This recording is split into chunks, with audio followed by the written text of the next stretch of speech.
Okay guys, ganito po ako mag-receive ng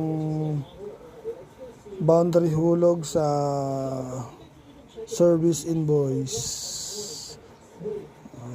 Ito, makita mo yung pangalan ng business name.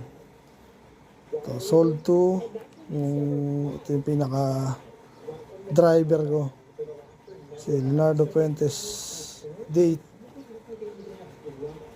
and then yung agreement namin kasi is boundary hulog. Yan, boundary hulog, rent to own, Avanza Red, yan, NHM 9568. Tapos bali ang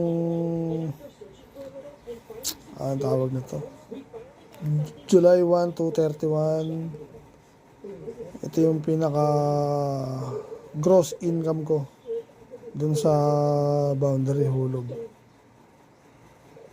Bali, hindi ko na sinama rito yung monthly ng sasakyan kasi ano to boundary hulog. Mapupunta naman sa driver yung sasakyan after 5 years.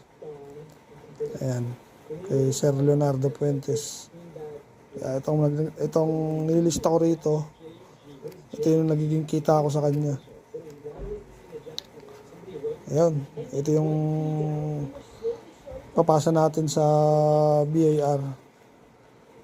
Hindi pa sigurado to kung ma-approve to ng BIR, pero ito lang talaga yung pinakakita natin yan. Monthly 15/8/23.